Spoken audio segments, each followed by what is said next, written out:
excessivos para agora o rei Nabucodonosor entenda. Foi tirado da tua terra, foi tirado da tua nação, foi tirado da tua descendência e levado para um outro lugar e agora são castigados. Para você entender um pouco mais dessa história, eu quero trazer uma reflexão no começo da Bíblia. A Bíblia diz agora que Adão e Eva é colocado dentro do paraíso. A Bíblia diz agora que a orientação para Adão quanto para Eva que não comesse do fruto que está no centro do paraíso. Foi falado que essa noite sobre o pecado, foi falado que essa noite o Senhor não mudou a sua orientação. Eu quero que você preste atenção bem nessa introdução. A palavra do Senhor é um pouco mais complicada do que você imagina. A palavra está fazendo um efeito que apraz a vontade do Senhor. Tenho certeza que ele vai fazer como se fosse uma história normal. Existe um tipo de história, a história com H, que é uma história verídica, uma história que aconteceu, e uma história com ele. Isso é uma balela, uma história carunchinha, onde você ouve em qualquer lugar, qualquer esquina, aonde não edifica a tua mente, aonde não edifica a tua vida, mas a palavra do Senhor é uma história real, uma história verídica. Eu tenho certeza que é alimento para a tua vida, para a tua casa, para a tua família. Se você não dá atenção para essa palavra que é inerrante, eu tenho certeza que talvez você está vivendo da forma errada. Entenda, a palavra é alimento para a tua vida, direção para o teu caminho. A Bíblia diz que Jesus é a verdade, é o caminho, é a vida. Entenda, se você não está firmado na palavra, entenda, você está sendo levado a alguma coisa. A Bíblia diz agora que esse casal dentro, inserido no jardim, pecou, comendo o fruto. Eu não quero que titular que a mulher pegou o fruto, comeu e depois passou para Adão. Não é isso, mas pecado contra o Senhor. A Bíblia diz que são tirados agora do paraíso, são lançados para fora. A Bíblia diz agora que esse casal tem filhos. A Bíblia diz agora que nascem os primeiros filhos, agora chamado Caim e Abel. A Bíblia diz que Caim agora, por inveja do seu irmão Abel, por ofertar a melhor oferta a Deus, e Deus atentar um pouco mais pela oferta de Abel. A Bíblia diz que Caim agora, endurecendo o teu coração, mudando o teu semblante, atenta contra o seu irmão e mata ele. A Bíblia diz agora que o espírito de Abel clama por justiça. A Bíblia diz que Caim agora sai errante para a terra. A Bíblia diz agora que nasce mais um filho chamado Sete. Agora a promessa de Deus está em Sete, nasce filhos. E começa a genealogia. Mas chegando em Noé, a Bíblia diz agora que o povo se corrompe, o povo agora começa a pecar demais. A Bíblia diz agora que o cheiro da terra chegava até a linha de Deus como uma corrupção, como um cheiro agora, sendo a palavra aqui meio complicada, mas um cheiro podre ao Senhor. A Bíblia diz que Deus se arrepende de fazer a terra e a humanidade. E a Bíblia diz agora que Deus decide acabar com tudo, com a humanidade, com os animais, com tudo que tinha na terra. Mas a Bíblia diz que Deus olha para Noé, homem justo, temente e reto ao Senhor. E agora Deus começa a tirar de uma forma de entender que tinha que dar continuidade no seu projeto. Agora separa Noé, a sua família, seus filhos, as suas noras. A Bíblia diz que ele constrói uma arca, 120 anos construindo uma arca, pregando o evangelho, falando: se arrependa, se converta, muda o teu caminho, que vai vir um dilúvio sobre a terra e vai acabar com tudo. Mas a Bíblia vai relatar que até o dia antes do dilúvio não chovia, somente subia o orvalho da terra, como se fosse agora um vapor de água, e esse vapor agora regava as plantas, as árvores, e o povo vivia nesse vapor. O povo não conhecia a chuva, então o povo não temia o Senhor. É que nem relata no capítulo 24 de Mateus. Estamos vivendo no tempo de Noé, onde muitos se casam e davam-se em casamento e não davam atenção à palavra de Deus. Vamos lá para o texto. A Bíblia diz agora que veio um grande dilúvio. A Bíblia diz agora que entra Noé, 8 pessoas dentro da arca, 2 animais, um macho e uma fêmea, alguns animais que eram comíveis, há um pouco mais, mas a Bíblia diz que os animais dentro da arca, junto com a família, Deus vem e fecha a tampa da arca por cima, a porta da arca por cima. Aquele povo passa por quase 100 dias, agora tem chuva forte, 100 dias nesse água. Agora a arca pousa na terra seca. A Bíblia diz agora que se levanta Noé, sai da arca com a família. A primeira coisa que ele faz, edifica um altar, agradece ao Senhor pelo livramento, adora ao Senhor. Em segundo plano, constrói, planta uma vinha. Passa os dias, a vinha cresce. Ele tira o fruto da vide, faz o vinho, bebe o vinho e se bebeda. A Bíblia diz agora que um dos seus filhos, Cã, seja fé. O filho Cã agora vem e expõe a nudez do seu pai. A Bíblia diz agora que o nosso Senhor dá uma sentença: maldito é a geração de Cã. A Bíblia diz que a maldição veio para a geração, a nascença de Cã. Maldito seja Canaã. Canaã agora, o seu neto ia ter uma direção meio complicada, meio pertuosa, mas a Bíblia diz que um dos seus filhos, chamado Cuso, Agora tem um filho chamado Nimrod. A Bíblia diz que Nimrod era um excelente caçador. Era um homem que tinha conhecimento da caça, um homem que tinha condição de sair e voltar com o animal para o seu alimento. E a Bíblia diz que esse homem era muito inteligente. A Bíblia diz que ele constrói algumas cidades. A primeira que eu quero trazer a sua memória que chama Nínive. Lembra de Nínive? A Bíblia diz agora que o Senhor fala com Jonas: levanta-se, Jonas, vai até Nínive, prega para aquele povo. E a história dos historiadores dizem Nínive que era uma terra amaldiçoada, uma terra que as pessoas eram sanguíneas, matavam uns aos outros e colocavam suas cabeças enfincadas em estacas na entrada da cidade para amedrontar o povo. Era uma cidade terrível. Então entenda, olha a cidade que Nimrod ergueu. Primeira, Nínive. Segunda, a Síria. Qual cidade foi a Síria? A Síria foi a região onde invadiu Samaria. A Bíblia diz agora que o rei assírio, agora ele invade Samaria, ele tira os homens e leva os homens assírios em Samaria e começa uma mistura de raças. Agora o que era puro judeu, sangue puro, agora começa a misturar. Por isso que no capítulo 4 de João vai relatar da mulher samaritana. É necessário passar por Samaria. A conversa de Jesus com a samaritana, ela fala assim: você sendo judeu não podia estar conversando comigo, porque tinha essa rechaça. Não tinha mais o puro sangue.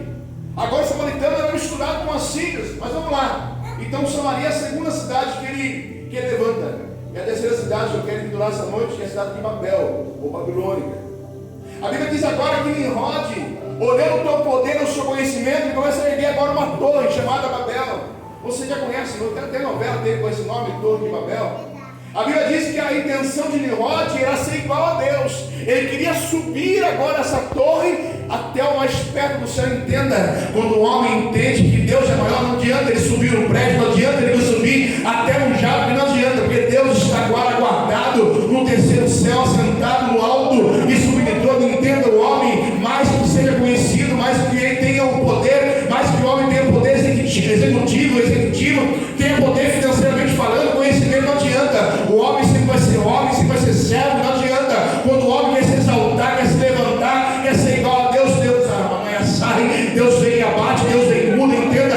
Porque muitos agora, você olha na mídia, você olha por aí, que antes de outra hora estava aí pregando o evangelho, falando do amor de Deus, pregando, entregando revelações, agora está caindo. Por quê? Porque não entendeu que maior é aquele que reina, maior é aquele que tem o poder de abençoar a tua vida, de pegar o homem caído, levantar, que está no meio do monturo do pecado. Entenda, Deus é estrategista de pegar aquele que não vale nada, aquele que a sociedade rejeita, aquele que a sociedade olha para a Manaia sai, xarapuquinha sai. Eu quero pregar essa noite e dizer para você que Deus se conhece, Deus se contempla, não importa o momento que você esteja vivendo, Deus sabe o teu chamado, Deus sabe o teu futuro, Deus conhece o ontem, hoje e o amanhã. Não mudou a tua promessa, não mudou a tua história. Entenda, basta eu e você viver o chamado, basta eu e você viver aquilo que o Senhor tem para a nossa vida.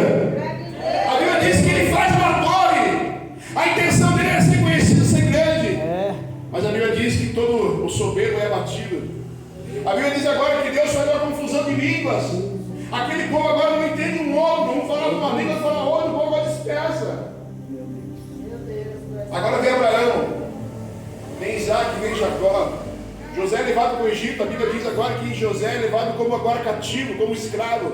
A Bíblia diz agora que agora o imperador, agora o rei do Egito, agora o faraó, ele olha de uma forma diferente agora para José.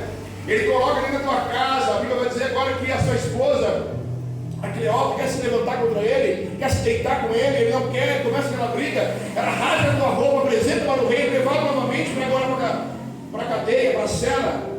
Passa um tempo, é exaltado, levado novamente para dentro da casa, exaltado como governador do Egito.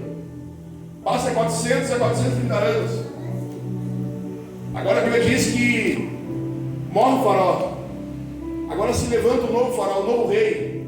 E a Bíblia diz agora que esse rei olha para o povo, começa a ver agora o povo que outra hora ajudava o rei, começa a ver agora como vencido, uma ameaça. A Bíblia diz agora que esse rei, esse faraó, começa agora a aumentar a carga do povo, começa a castigar o povo, começa agora a pressionar o povo. E a Bíblia diz que o povo começa a clamar a Deus por libertação, começa a clamar a Deus para que venha libertar, que enviasse libertador. A Bíblia diz agora que nasce um homem no meio das hebreias, uma mulher chamada Joquebede. A Bíblia diz agora que a sentença era que aquele que nascesse menino era para ser morto, mas a Bíblia diz que Deus dá uma orientação, uma direção para Joquebede. Ela pega o seu menino, esconde por 3 meses. A Bíblia diz que ele começa a crescer, começa a chorar. Agora a Bíblia diz que o Senhor dá uma orientação para agora Joquebede. Ela faz uma cesta com um betume, coloca no rio Nilo. E a Bíblia diz que esse cesto chega até a filha do faraó. Ela pega esse menino, adota ele como um filho, mas não tinha condição de amamentar. A Bíblia diz agora que Miriam está beira do rio, vê agora aquele menino chegando até a filha de faraó. Ela é orientada a levar até a sua mãe para amamentar. Passa alguns meses, passa alguns anos. Ela cria o seu filho, agora novamente volta. Agora Moisés para agora o reinado, para o palácio. A Bíblia diz agora que, passando mais ou menos 40 anos, ele se levanta contra um dos soldados. Ele fere o soldado. A Bíblia diz agora que um dos hebreus vê essa situação, depois ele vai querer julgar. O hebreu fala assim: você matou um dos seus, agora você quer julgar nós. Ele foge para o deserto, passa mais 40 anos. O Senhor deu um encontro com o Senhor na sarça. A Bíblia diz agora que uma sarça ardia e não consumia. O Senhor dá orientação para Moisés. Moisés agora vai e liberta o povo. 10 pragas. Você conhece a história? A Bíblia diz agora que o povo saindo do Egito tem o mar vermelho. Ele clama ao Senhor. A Bíblia diz que ele estende as mãos, ele estende o cajado e toca as mãos na água. O mar se abre, o povo passa em seco. O povo vai para o deserto, era 40 dias de caminhada no deserto para chegar à terra prometida, a terra que emanava leite e mel. Mas a Bíblia diz que o povo murmurava. Moisés, agora na orientação de Deus, separa 12 espias, um de cada tribo, orienta para ir à terra que mandava leite e mel, chamada Jericó. A Bíblia diz agora que eles vão até a terra, olham na terra, e 10 voltam com a notícia ruim. Não, tem gigantes, a terra é boa, mas não tem condição de invadir. E a Bíblia diz agora que 2, Josué e Caleb, voltam a missão, a terra é boa, tem cacho de mel, tem favo, tem aleluia, a terra é boa para invadir a terra. Agora entenda, quando Deus tem promessa na tua vida, pode se levantar gigante, pode se levantar quem for. Aleluia. Se Deus fez a promessa, Ele vai continuar.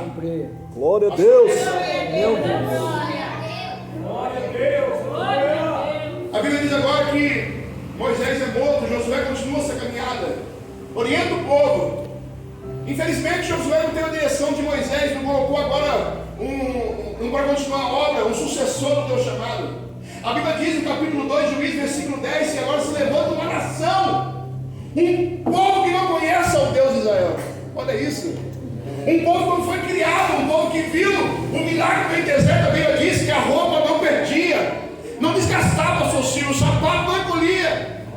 A Bíblia diz que eles andavam 40 anos sustentados por Deus. Tinha maná, tinha água, tinha codornice, mas mesmo assim o povo reclamava, murmurava, o povo não entendia o processo. Entenda, quando o crente não entende o processo, quando o crente não entende o projeto de Deus, ele murmura, ele reclama. Por isso que tem muito crente que não vive promessa, por isso que tem muito crente que não vive mais a promessa de Deus, que não vive mais a orientação de Deus, que não vive mais milagres. Sabe por quê? Porque murmura antes da promessa chegar, ele não entende o processo, ele não entende o chamado. Entenda, se Deus te colocou numa situação, entenda, Ele é fiel para estar contigo, Ele é fiel para te orientar, para te livrar. Deus não te esqueceu. A Bíblia diz que pode ter uma mãe que amamenta, que cuida do teu filho, e esquecer dele, mas Deus não esquece nenhum de nós. Entenda, a Bíblia diz que Ele tem o nosso nome acravado em tuas mãos, Ele te conhece.